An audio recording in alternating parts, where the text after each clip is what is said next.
મિત્રો, ધોરણ 8 ની અંદર આપણે જોઈએ છીએ વિષય વિજ્ઞાનમાં પાક ઉત્પાદન અને વ્યવસ્થાપનની અંદર આપણે જોયું કે બાગાયત પદ્ધતિ અને બાગાયતની અંદર કેવી રીતે વૃક્ષોનું જતન કરી શકીએ, ખેતરની અંદર આપણે કેવી રીતે જે પાકનું આપણે ઉછેર કરી શકીએ અને કેવી જમીન હોવાથી પાક સારો મેળવી શકીએ.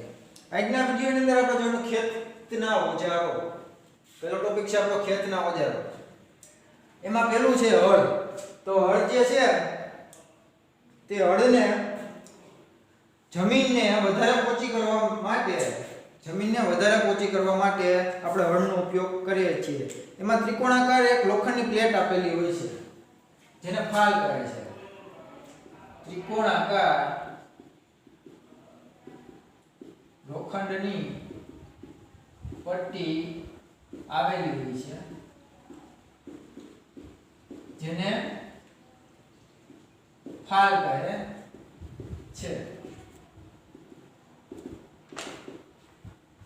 હળ જે છે તેનું કાર્ય એ હોય છે કે જમીનને ઢેફા અને ઘણી વખત પાક વધારે લેવાઈ ગયેલા હોવાથી જમીન છે એકદમ સમતળ થઈ ગઈ હોય તો નીચેથી આપણે પોષક તત્વો લઈ અને ઉપરની સાઈડ એટલે કે જમીનને ઉપર નીચે કરવાની હોય છે. જેના કારણે છે તે જમીનની હેરફેર કરવા માટે આપણે બળદને હળ વડે જોડી અને ખેતર ઉપર ચલાવવામાં આવે છે. જેને જે દોરીએ પટ્ટી આવેલી હોય લોખંડની તેને આપણે ફાલ તરીકે ઓળખીએ છીએ. ત્યારબાદ છે ખરપિયો. ખરપિયો જે છે તે નીંદણનાશક માટે જરૂરી હોય છે. નીંદણનાશક તરીકે ઉપયોગમાં લેવામાં આવે છે.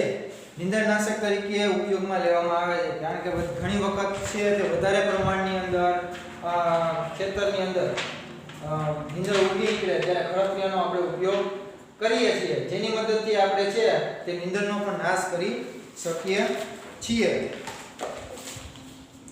તેમાં પકડ, હેન્ડલ, બીમ અને ધરી કે સળીઓ પણ આવેલા હોય છે. તે લોખંડની તકતી વડે બનેલો હોય છે. એમાં પકડ, બીમ અને હેન્ડલ જેવી વસ્તુઓ છે તે ખરપિયાની અંદર આવેલી હોય છે. તેનો ઉપયોગ આપણે નીંદણનાશક તરીકે કરી શકીએ છીએ જે ઝડપી કામ આપે છે જેથી આપણે ખરપિયાનો ઉપયોગ કરી શકીએ છીએ. ત્યારબાદ છે દાંતી. દાંતી છે તે આધુનિક સમયનો ઉપયોગમાં લેવાતું ઓજાર છે જેને ટ્રેક્ટર વડે જોડી કલ્ટિવેટર તરીકે ઓળખવામાં આવે છે જેને આપણે દાંતી તરીકે ઉપયોગી બને છે. કલ્ટિવેટરથી શ્રમ અને શક્તિનો યોગ્ય ઉપયોગ થઈ શકે. કલ્ટિવેટર જેમાં શ્રમ અને શક્તિનો ઝડપથી ઉપયોગ થાય. દાંતી છે તે ટ્રેક્ટર વડે જોડવામાં આવે છે અને ટ્રેક્ટર છે તે ખેતર ઉપર આપણે ચલાવીએ છીએ જેથી દાંતી છે જમીનને વધારે સારી અને સારી ગુણવત્તાવાળી બનાવી શકે છે. જેમાં શ્રમનો પણ બચત થાય છે અને સમયની પણ બચત થાય છે અને આપણું કામ છે તે વધારે ઝડપથી થઈ શકે છે એટલે આપણે એને કલ્ટિવેટર તરીકે પણ ઓળખી શકીએ છીએ. ત્યારબાદ આવે છે વાવણી. વાવણીની અંદર છે આપણે અનુકૂળ ઋતુની અંદર આપણે જુદા જુદા પાકો છે તે લઈ શકીએ છીએ. જેમ વાત કરી હતી કે ચોમાસાની અંદર આપણે મગફળી કપાસ જેવા પાકો છે, મકાઈ છે તે આપણે એમાં લઈ શકીએ છીએ જેના કારણે વાવણી આપણે સારી રીતે થઈ શકે છે. અમુક ઋતુની અંદર આપણે અમુક છોડ વાવવા જોઈએ કારણ કે એની ગુણવત્તા સભર અને હવામાન, આબોહવા અને ભૂપૃષ્ઠને લીધે પાકની અંદર વધારે સારા પ્રમાણની અંદર આપણે છે તે સારું ઉત્પાદન મેળવી શકીએ છીએ. એટલે વાવણી છે યોગ્ય સમય થોડી પણ જરૂરી છે. ત્યારબાદ આવે છે પરંપરાગત ઓજારો. પરંપરાગત ઓજારોની અંદર જોઈએ તો વાવણી કરવા માટેના સાધનોનો ઉપયોગ પણ કરવામાં આવે છે. વાવણી કરવા માટેના સાધનો છે તેનો ઉપયોગ કરવામાં આવે છે જેમ કે વાવણીઓ છે તે ટ્રેક્ટરની મદદથી જોઈન્ટ કરેલો હોય છે અને તે આપણે જે કાંઈ બીજ કે કાંઈ વાવવાના હોય છે તેની મદદથી વાવણીની મદદથી આપણે ટ્રેક્ટરનો ઉપયોગ કરી અને આપણે વાવણી છે તે કરી શકીએ છીએ. એટલે આ રીતે સાધનોનો આપણે ઉપયોગ કરી શકીએ છીએ અને આપણી ખેતી છે વધારે સુલભ, સમયબદ્ધ અને સારા એવા પ્રમાણની અંદર આપણે ખેતી છે તે ઓછા સમયની અંદર વધારે સારી ઉત્પાદન ક્ષમતા પણ લાવી શકીએ છીએ. પછી જે કુદરતી અને કૃત્રિમ ખાતર આપવું. કુદરતી અને કૃત્રિમ ખાતર આપવા માટે જમીનની અંદર ઘણા બધા પાકો લેતા હોય. શિયાળાની અંદર અલગ પાક લેતા હોય, ચોમાસાની અંદર અલગ પાક લેતા હોય અને ઉનાળાની અંદર પણ આપણે અલગ અલગ પાકો લેતા હોય, જેના કારણે જમીનની અંદર પોષક તત્વોનું છે હંમેશા શોષણ થતું રહેતું હોય છે. તો એ શોષણ થતું રહેતું હોય તો એની અંદર છે પોષક તત્વો એવો સમય આવે કે એમાં ઓછા થતા જાય, અમુક પ્રકારના પોષક દ્રવ્યો છે તે ઘટવા માંડે છે. તો એને આપણે જાળવણી કરવા માટે આપણે કુદરતી અથવા કૃત્રિમ ખાતર છે વેરવામાં આવે છે, છંટકાવ કરવામાં આવે છે. જેમ કે યુરિયા છે, NPK, DAP છે, એ બધા કૃત્રિમ ખાતરો જેને આપણે કહીએ, જેને માનવ દ્વારા તૈયાર કરવામાં આવેલા હોય છે. એની અંદર છે તે આ બધા પ્રમાણનું મિશ્રણ રહેલું હોય છે. નાઇટ્રોજન, ફોસ્ફેટ છે, બરોબર, સોડિયમ છે, સલ્ફર છે, ગંધક છે. આપણે જે છે આ બધી વસ્તુઓ તેને જમીન ઉપર છંટકાવ કરી શકીએ છીએ. એટલે કુદરતી અને કૃત્રિમ ખાતર આપવામાં આવે છે. અને કુદરતી ખાતર કયું કે જે માનવ બનાવતો નથી અને કુદરતી રીતે મળે છે. જેમ કે પશુઓના મળમૂત્ર છે, ગાય ભેંસના, તે આપણે શું કરીએ છીએ, ખાતરનો એક ઉકેડાની અંદર ઢગલો કરીએ છીએ અને 6 મહિના થાય એટલે એને આપણે ટ્રેક્ટર મારફતે જમીનમાં નાખીએ છીએ, જેના કારણે એમાં ભેજ સંગ્રહ શક્તિ સારી હોય છે અને વધારે પ્રમાણમાં તે ઉત્પાદન આપણે મેળવી શકીએ છીએ. એટલે ઉપયોગ બને તો જરૂર બને તો આપણે વધારેમાં વધારે ઉપયોગ કુદરતી ખાતરનો ઉપયોગ કરવો જોઈએ, ઓર્ગેનિક ખાતરનો જ ઉપયોગ કરવો જોઈએ, જેના કારણે કોઈ પણ પ્રકારની નુકસાની આપણે જમીનને મળે. અને કૃત્રિમ ખાતરમાં વિદ્યાર્થી મિત્રો કેવું થાય છે કે વધારે પ્રમાણમાં તમે કૃત્રિમ ખાતર નાખો તો એક સમય એવું આવે કે જમીનની અંદર બીજી પ્રકારના પણ રોગો ઉત્પન્ન થાય છે. જમીનને એ ખાતર અનુકૂળ નથી આવતા ગરમી અને એના કારણે. એટલે કૃત્રિમ ખાતર બને એટલું ઓછું જ વાપરવાનું, વધારે કુદરતી ખાતર વાપરવાનો ઉપયોગ કરો, જેથી જમીનની ગુણવત્તા છે એ સોલિડ જળવાઈ રહે. કારણ અમુક સમય શું થાય, તમે કૃત્રિમ ખાતર નાખતા હશો તો જેના કારણે તમે કોઈ પણ પ્રકારની દવા મારશો પાક કે છોડ ઉપર, તો એના કારણે જે રોગ તો હજી મટવાનો છે તો નહીં મટે, પણ બીજા રોગો છે તે ઉત્પન્ન થતા હોય છે. કારણ કે જમીન છે ને મૂળ જે શૂન્ય તત્વ છે લેવલનું એ ભૂલી ગયું.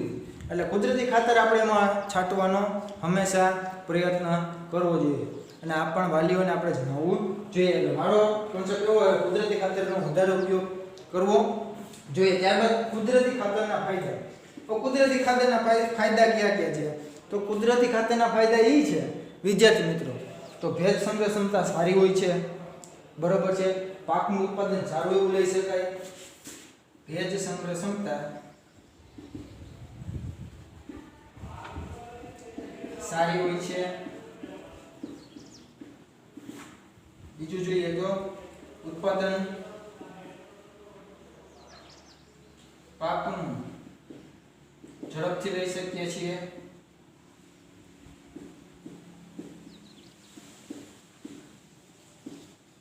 જમીનને નુકસાન કરતા નથી.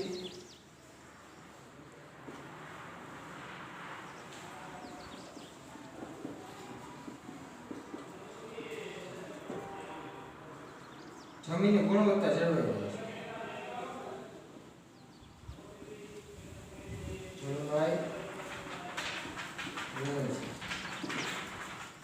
એટલે આ બધી વસ્તુઓ છે તેમાં આપણે ઘણી રીતે ઉપયોગી છે. એટલે હંમેશા આપણે કુદરતી ખાતરનો જ ઉપયોગ કરવામાં આવે છે. એટલે એનો ઉપયોગ કરીને આપણે એવા સારા એવા પ્રમાણની અંદર છે તે જમીનની ગુણવત્તા જાળવી રાખીએ છીએ. કુદરતી ખાતરના આ બધા પ્રકારના ફાયદાઓ છે જે આપણે લાંબા ગાળે અસર કરે છે.